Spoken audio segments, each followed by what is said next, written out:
For roughly 300,000 years, the biological baseline of our species was high melanin skin. This was the default human condition, a universal trait shared by every ancestor who walked out of equatorial Africa. Tens of thousands of years ago, as populations moved into northern climates with scarce sunlight, a specific mutation in the SLC24A5 gene emerged. This was a straightforward biological trade-off.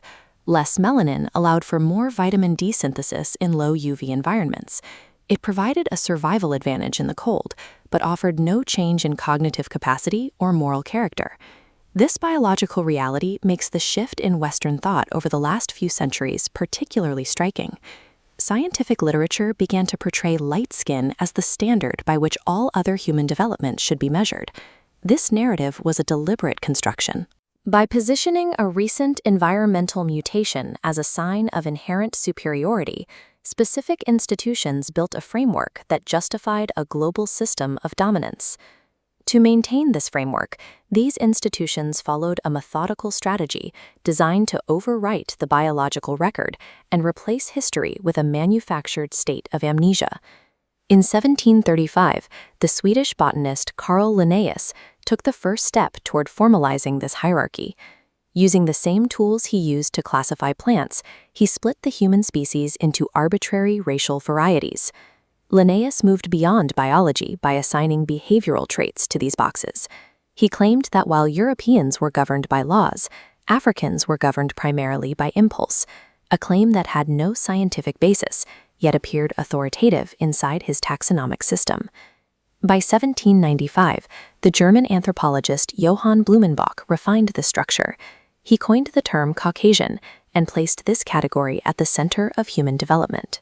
Blumenbach's foundational theory suggested that white skin was the original state of humanity. He argued that all other skin colors represented a biological fall from that standard, a process he called degeneration.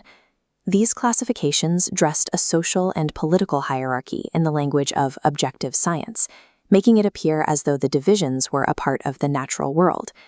As the 19th century progressed, researchers worked to find physical proof for these invented categories. When the data failed to support the hierarchy, they began to force it. Dr. Samuel Morton collected hundreds of human skulls to measure their internal volume, hoping to prove a link between race and intelligence. When his findings proved inconsistent, he began distorting his measurements, selectively omitting or including specific data to ensure his final chart reflected a European intellectual lead. This manipulated data gained massive credibility through figures like Louis Agassiz. A prestigious professor at Harvard, Agassiz lent the university's name to polygenism, the theory that different races were actually entirely separate, distinct species. To validate this theory, Agassiz commissioned photographs of enslaved people, using their bodies as evidence for his manufactured racial types. These individuals were documented without their consent to provide a visual catalog for a hierarchy that didn't exist in nature. When elite institutions validated this skewed data, they transformed a biological fiction into the official policy of the Western world, providing the intellectual cover for slavery and global colonialism. This entire hierarchy was threatened whenever archaeology uncovered highly advanced ancient civilizations built by melanated peoples. Their presence on the global stage shattered the claim that certain populations were naturally suited for service rather than leadership.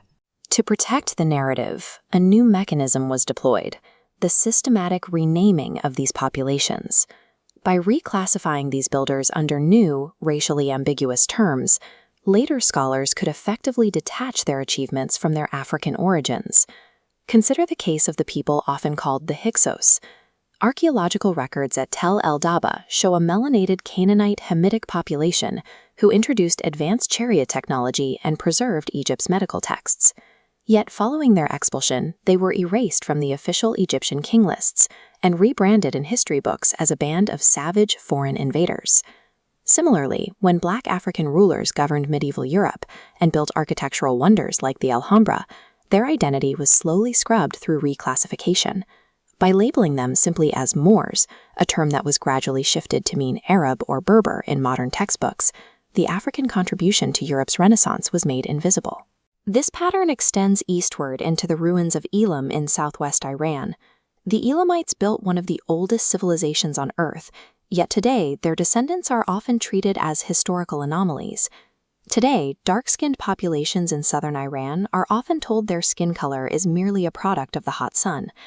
This single explanation effectively buries two truths: their ancient indigenous Elamite heritage and the documented history of the Indian Ocean slave trade. In each case, when historical reality threatened the ideology of the day, the response was consistent: change the names, erase the origins, and move the credit. Looking at these strategies together reveals a centuries-long effort to manufacture a world where melanated peoples have no history prior to the arrival of European explorers. Over a century ago, W.E.B. Du Bois clearly recognized this systematic reclassification.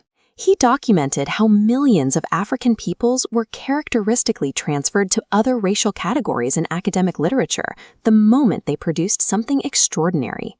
Biology provides no basis for these racial divisions. They result from centuries of institutional engineering. The amnesia we live with is not a natural fading of memory, but a condition that was deliberately and methodically built. Understanding this strategy changes the nature of the conversation. It strips away the illusion of a natural hierarchy and gives us the tools to reconnect with the true, unbroken history of human civilization.